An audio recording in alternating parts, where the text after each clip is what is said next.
Bismillahirrahmanirrahim. Assalamualaikum warahmatullahi wabarakatuh. Waalaikumsalam warahmatullahi wabarakatuh. Innal hamdalillah wassalatu wassalamu ala Rasulillah sayyidina wa maulana Muhammadin Abdillah amma ba'du. Wal kiram yang terhormat Ibu Lurah dan mungkin beserta staf yang mendampingi. Yang saya hormati para sepuh bin sepuh RW 6 Kelurahan Pedalangan, wabil khusus Bapak Ketua RW dan pengurus serta Ketua Panitia dan Ketua RT 1 sampai 9 RW 6 Kelurahan Pedalangan serta Bapak Ibu hadirin hadirat yang insyaallah dirahmati Allah.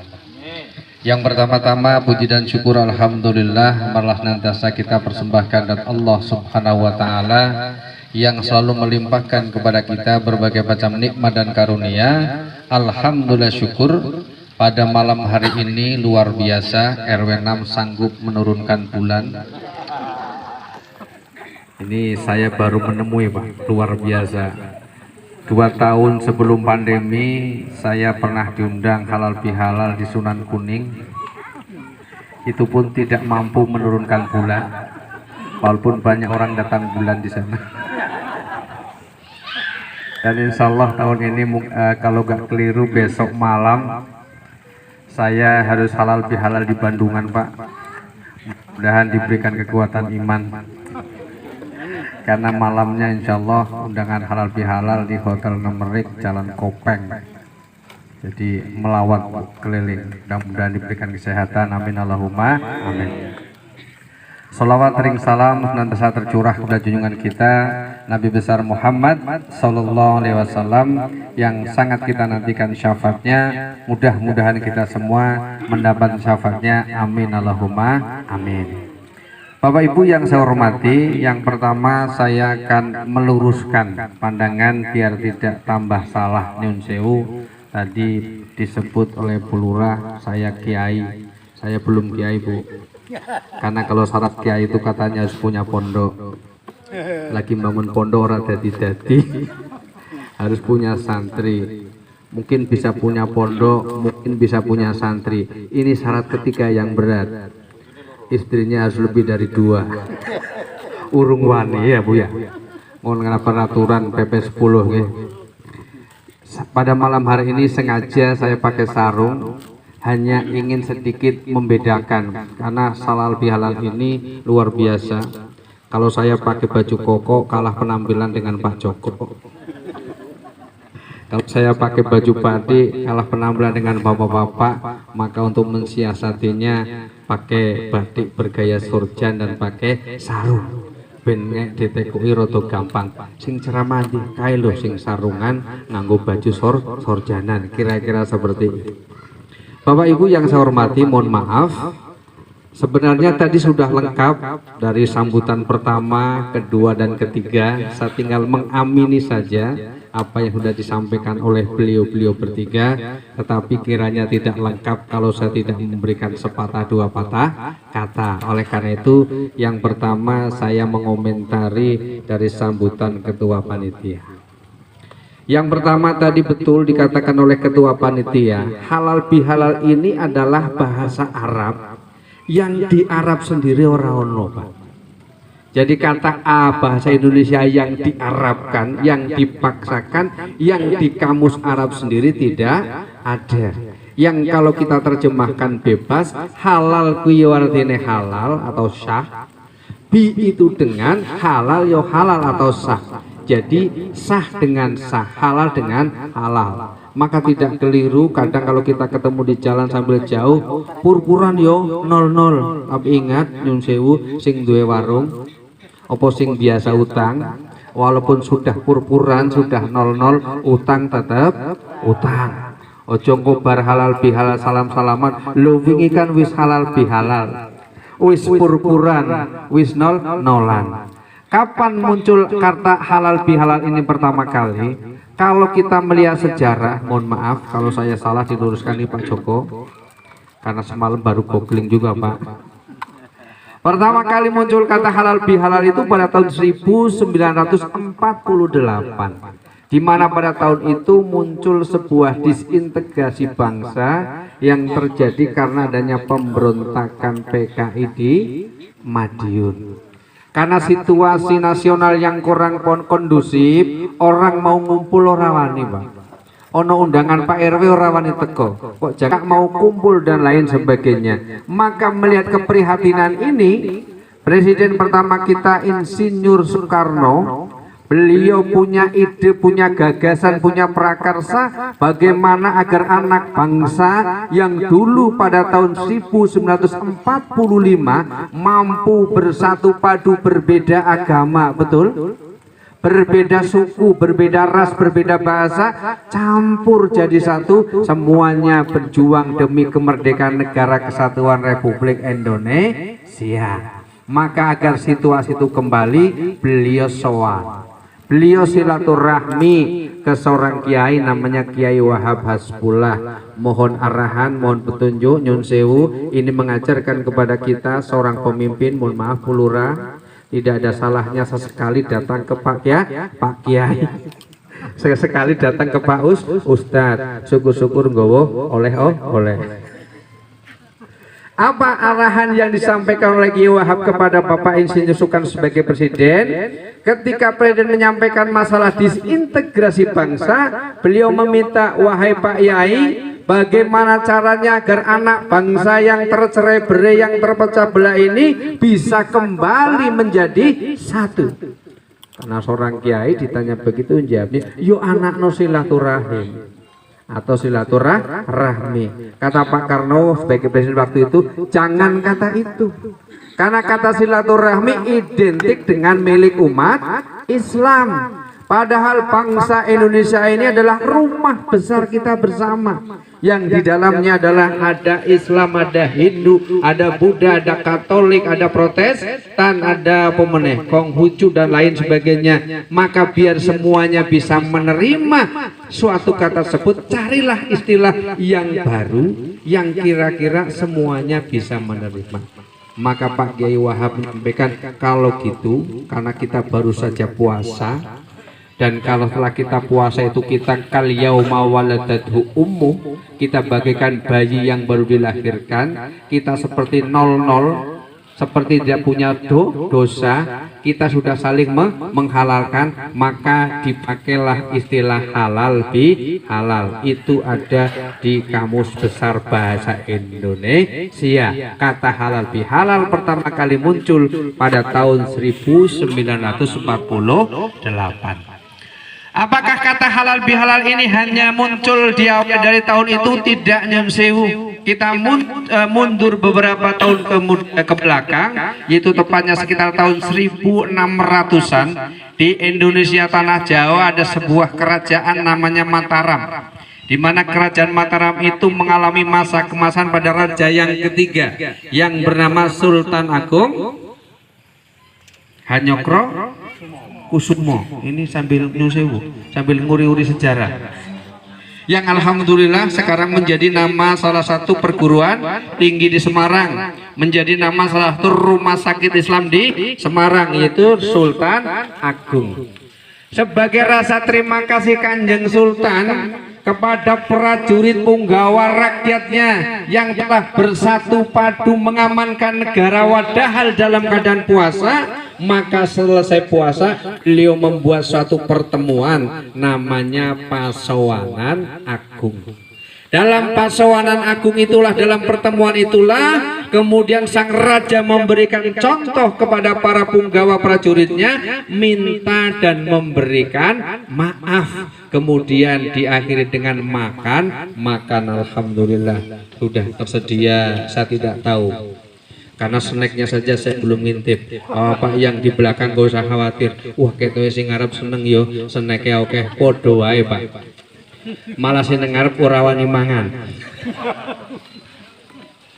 Kadang ngurip ki wang sinawang, ketoke enak nang ngarep, ketoke enak nang buri, padahal nang ngarep urung mesti enak. Arep mangan mbok delok koncone kanan kiri ngarep dan lain sebagainya. Karena memang hidup ini kita wang sinawang. Jadi panjenengan mungkin enak aja jadi ustad, undangan Rono, undangan Rene, Rono Rene timah amplop. Nyun sewu Pak Joko, saya tidak butuh amplopnya nggih. Napa Pak? Isinya insya Allah nanti saya pulang langsung saya berikan anak yatim, karena kebetulan istri saya yatim baru 1 tahun. Tapi panjang kalau lihat YouTube saya, alhamdulillah kemarin baru kita santunan anak yatim. Saya punya pondok pesantren namanya Pondok Kasepuhan Semarang. Visi misi pondok saya sewu, ketika panjenengan repot susah bekerja, ora iso ngurus anak, anaknya dititipkan di suatu tempat namanya tempat penitipan anak. Betul. Lah saiki nyun sewu, awake dhewe repot, dinas luar mungkin 1 minggu, kerja luar kota mungkin 2 minggu, duwe wong tua nang omah, abdi apakno? Abdi titip kae, kurang ajar ku jenenge. Maka sebagai balas budi dan memuliakan orang tua, jangan dititipkan orang tua di panti jompo, disantrikan dia, disantrenkan. Jadi saya membuka pesantren yang intinya selama panjenengan repot sibuk mungkin luar kota neng omah ana wong tua, bisa dititipkan di pondok saya. Bahasanya disantrikan 1 minggu, disantrikan 2 minggu. Nanti situ cukup belajar doa, belajar wirid, belajar wudhu, belajar sholat. Ora usah bahas dunia persilatan, wis ana urusane dhewe. Nek jenengan ngurusi dunia persilatan ora ana rampunge. Maka sing penting piye carane sholat, piye carane wudhu, piye carane zikir sing enteng-enteng. Kita kembali kepada halal bihalal. Maka pada tahun 1600 atas prakarsa Sultan Agung diadakanlah halal bihalal. Apakah hanya pada mulai tahun itu nyun sewu, kita mundur 100 tahun ke belakang pada masa kerajaan Islam pertama di tanah Jawa, yaitu kerajaan Demak bin Toro. Sebagai raja pertama siapa nyun sewu Pak Joko? Raden Fatah. Raden Fatah ini nyun sewu, salah satu gurunya bernama Sunan Kalijogo. Salah satu gurunya oke. Salah satu gurunya adalah Sunan Kalijogo. Sebagai seorang guru nyun sewu yang punya profesi guru, mungkin muridnya panjenengan seniki ono yang jadi ketua RT, betul? Muridnya panjenengan ono sing jadi ketua RW kaya Pak Yanto, ono sing jadi bulurah.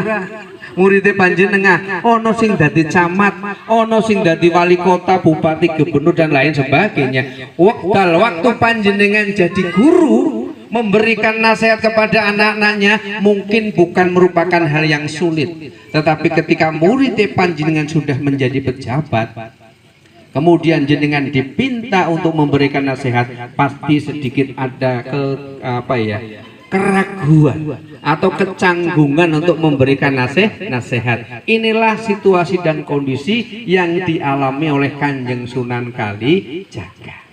Walaupun Raden Fatah dulu adalah muridnya, beberapa tahun kemudian Raden Fatah menjadi presiden Demak Bintoro.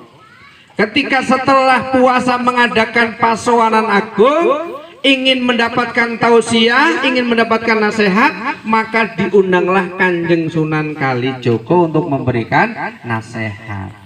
Maka nyun sewu lah, awet dhewe rakyat biasa kon nasihati bulurah kan nguyai segoro nggih. Kon yang nasihati Pak Camat kan nguyai segoro. Maka kiai ki ora kalah akale, ora kurang pintere. Kanjeng Sunan Kalijaga tidak memberikan nasihat, tetapi beliau hanya menyumbangkan sebuah lagu. Orjen, orang orjen lah. Tak kira orjen. Lagu apa Pak kira-kira yang dinyanyikan oleh Sunan Kalijaga ketika acara halal bihalal? Regu A? Tombo ati. Regu B? Lir. Tadi ada yang nyebut gundul pacul. Itu lagu yang benar. Ketoke mbiyen awake dhewe nyanyikan gundul pacul kaya lagu dolanan nggih. Padahal itu adalah lagu nasihat, lagu tausiah yang begitu bijak, bil hikmah wal mau'izatil hasanah, dengan bahasa halus tapi menusuk, mengingatkan para pejabat pemimpin kita. Kanjeng Sunan Kalijaga kemudian maju ke depan, permisi menyanyikan lagu gundul-gundul pacul. Saiki ben panjenengan eling opo entu-entuke halal bihalal tadi malam, entuke gundul-gundul pacul. Ayo saiki nyanyi bareng-bareng. 1 2 3 gundul-gundul pacul-cul gembelengan nyunggi-nyunggi wakul-kul gembelengan wakul lempang sekane dadi salatar wakul lempang sekane dadi salatar. Coba kita perhatikan bait demi bait dengan seksama. Bait pertama Kanjeng Sunan Kalijaga ngendika gundul-gundul pacul gembelengan, itu diartikan, dimaksudkan, ditujukan kepada anak balita. Jika kita biasa menyebut gundul-gundul pacul untuk anak-anak. Yang namanya anak-anak nyun sewu, kita semua dulu pernah anak-anak. Yo nek umbelen yo tinggal narik kelambi srot gitulah kira-kira nggih. Seumpamane ono Pak Yai, ono Pak Ustadz lagi ceramah, ono bocah cilik mondar-mandir, mesti yo wajar jenenge bocah cilik. Tapi nek misale ono wong ceramah, Pak Yanto mondar-mandir, mesti nang mburi akeh sing batin. Ki Pak Yanto mulai kapan ya? Tapi jenenge bocah dianggap wajar. Maka bait pertama itu ditujukan untuk anak-anak. Tetapi ketika bait kedua Kanjeng Sunan Kalijaga menunjukkan kepada seorang pejabat pakai bahasa yang sangat halus, yaitu nyunggi-nyunggi wakul. Nyun sewu, nyunggi wakul tempatnya di mana, Pak? Tempatnya di kepala, sama dengan gundul-gundul tadi. Apa artinya nyunggi-nyunggi wakul? Orang yang sudah mendapatkan amanah, tadi menjabat sebagai ketua RW, orang yang sudah menjabat sebagai ketua RT, ketua RW, lurah, camat, bupati, gubernur, presiden dan seterusnya, itu adalah amanah yang diberikan oleh Tuhan yang Maha Kuasa. Maka orang yang mendapatkan amanah orang untuk melakukan gembelengan. Sebab kalau nyun sewu, saya contohkan Pak RT mawon nggih, ojo dhuwur-dhuwur ya. Nek Pak RT melakukan gembelengan, nek ono bantuan ya ora nyampe ke warganya. Ini betul, ojo sampai bulurah rawannya. Gini betul. Apapun pangkatnya, kedudukan, kalau dia melakukan gembelengan, maka amanahnya tidak nyampe. Diibaratkan nyunggi-nyunggi wakul gembelengan, wakul lempang. Nek wong duwe jabatan, duwe amanah kok ora bener golek mlaku, maka amanahnya tidak kesampaian. Nek amanah tidak kesampaian, wakule glempang segane sadi selatar, sapa sing mangan sego kuwi? Ayam, pitik, entok, bebek. Padahal rakyat kecil nyun sewu, saya mewakili kebetulan tinggi saya 160.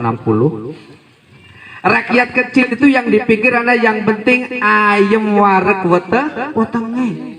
Orang mikir dunia persilatan dan lain sebagainya. Nyun sewu, nggak usah mikir politik terlalu tinggi. Wong terkadang kita, monggo Bu. Terkadang kita kalau milih politik saja begitu ruwet. Saya tahun 2016 kalau tidak keliru, angkatan Pak Ganjar periode pertama pernah matur. Bagaimana dalam ceramah saya di gedung RRI waktu itu, bagaimana kalau calon legislatif, calon bupati, calon wali kota, salah satu syaratnya itu pernah menjabat sebagai ketua RT 2 periode. Mantep Pak. Nyun tapi tenanan loh Pak. Bagaimana kalau syarat menjadi caleg, pernah menjabat sebagai ketua RT 2 periode berturut-turut, pernah menjabat sebagai ketua RW 2 periode berturut-turut. Apa alasannya? Karena ternyata menjadi ketua RT dan menjadi ketua RT itu rebutan. Betul Pak Yanto? Rebutan moh. Betul. Dewangi begitu pilihan pindah kakasih. Wara pilihan pindah sih gone mertuane apa lagi pilihan. Itu nyun sewu terjadi hampir di semua perumahan, terjadi hampir di semua perkotaan. Maka kalau itu menjadi syarat luar biasa, karena dia 10 tahun yang akan datang mau nyalek, pasti ketika jadi RT dia mau bagi-bagi.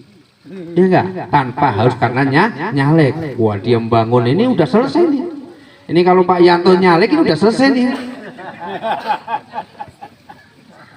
Maka subhanallah begitu bijaksana Kanjeng Sunan Kalijaga memberikan nasihat kepada sang raja. Inilah pentingnya kita ketika saling mengingatkan dengan bahasa yang baik, dengan bahasa yang benar. Karena amar ma'ruf nahi mungkar sekarang ini menjadi barang yang sangat mahal, menjadi barang yang sangat langka. Itu ayo kita saling nasihat menasehat. Ayo kita saling ingat mengingat nyun sewu nek jenengan wudu salah dielinge koyo kaya paling bener wae ngelinge wong salah wudu nggih mboten.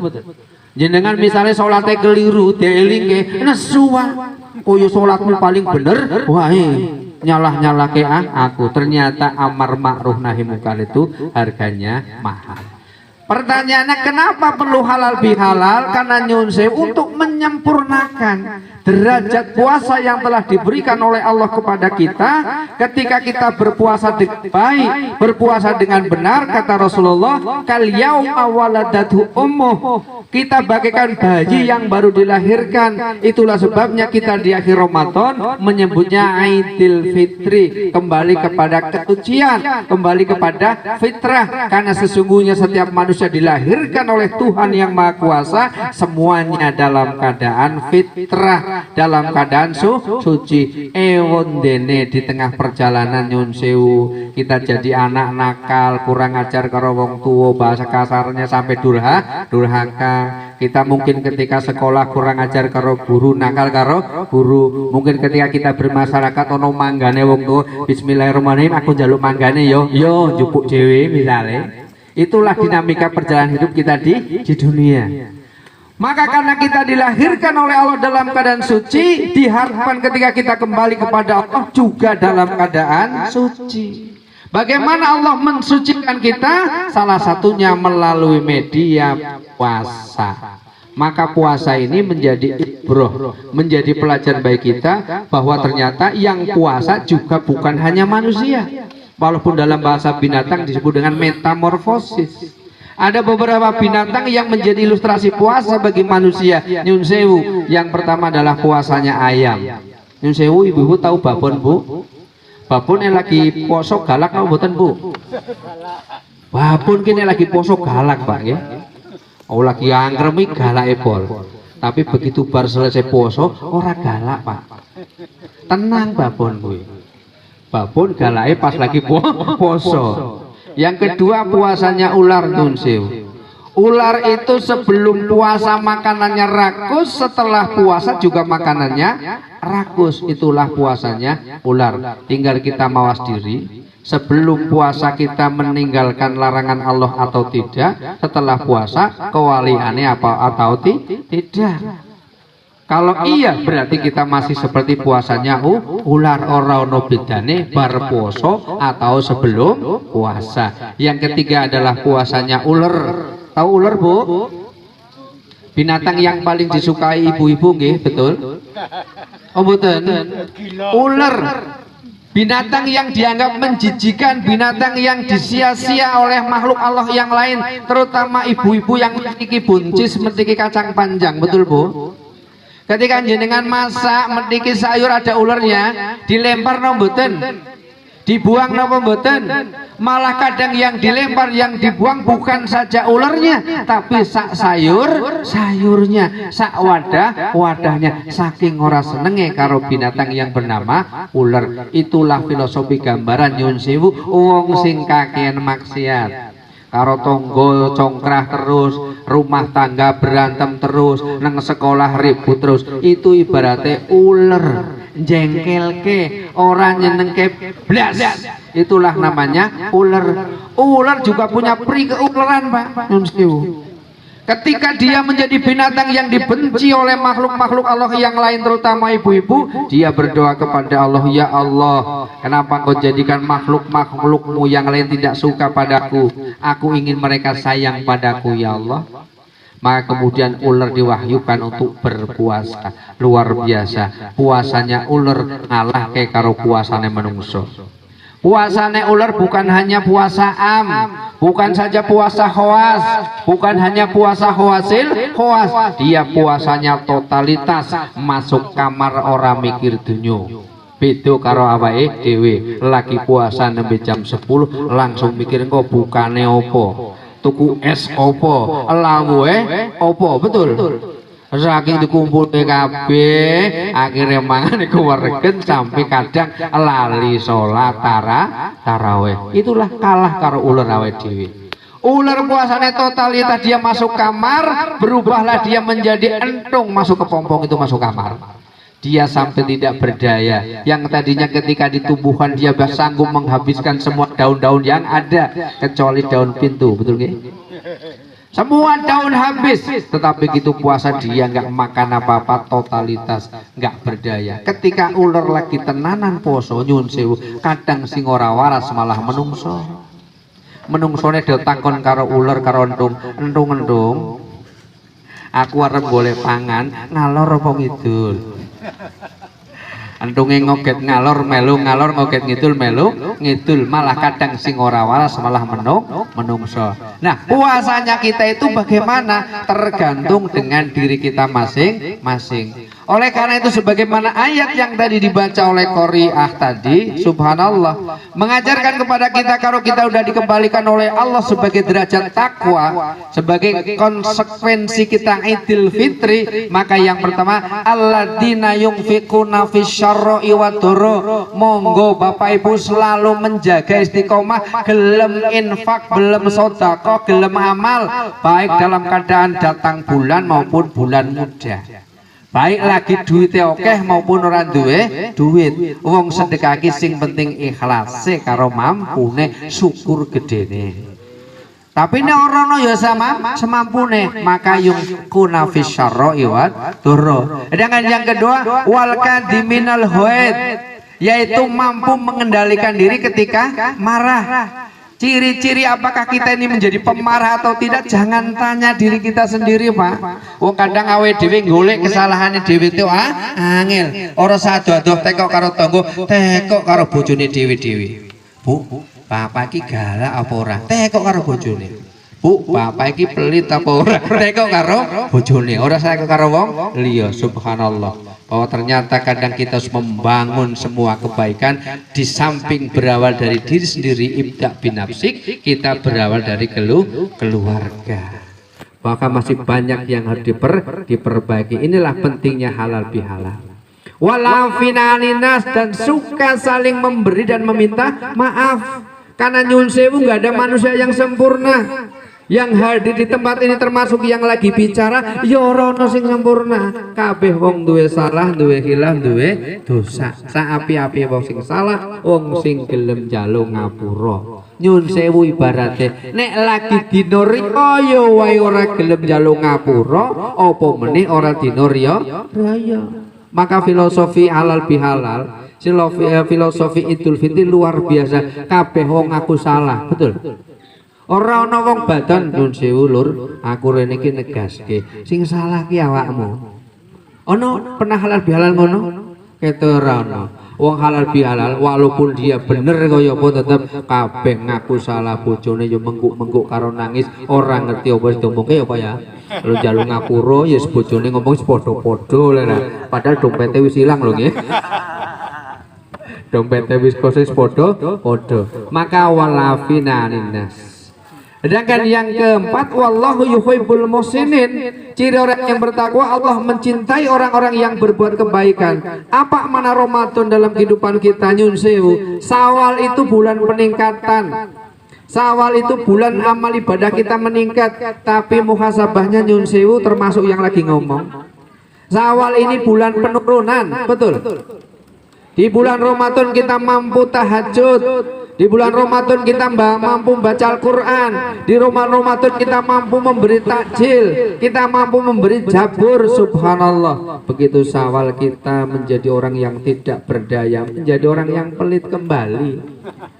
Sedekah ya seminggu pisan Jumat, kuwi wae golek duit sing paling cilik. Iya betul. Biasanya kita bisa sehari semalam baca one juz, saiki mungkin bocor sak halaman apa abot. maka kita muhasabah, kita mawas diri bahwa ternyata sebenarnya kita mampu berpuasa Senin Kemis, kita mampu berpuasa Yaumul Bait. Buktinya selama Ramadan kita mampu berpuasa 1 bulan, dan dalam 1 bulan itu pasti ada Senin Kemis, dalam 1 bulan itu pasti ada Yaumul Bait. Tapi begitu Ramadan berlalu, Senin Kemis wis abot. Ya Allah Pak, aku jane arep poso. Lha terus napa? Tonggoku lho Pak ulang tahun ora sida poso. Kemis arep poso meneh ora sida meneh napa? Ono halal bihalal. Abot Pak. Jadi nyata puasa sunnah itu abot, wajar, maka barang sing abot pahalanya mesti gede. Oleh karena itu dalam kesempatan yang baik, dalam kesempatan yang memulia ini, mari yang pertama kita mau membuka hati kita, mengakui kesalahan kita dan minta maaf kepada orang lain. Mudah-mudahan Allah memberikan kekuatan kepada kita, keimanan kepada kita untuk bisa menjaga kualitas derajat takwa yang telah diberikan oleh Allah kepada kita. Amin Allah. Amin. Oleh karena itu mari kita berdoa, mudah-mudahan Allah mengabulkan niat hajat kita. Ala hadiniyah liridho illahi ta'ala. Al-Fatihah.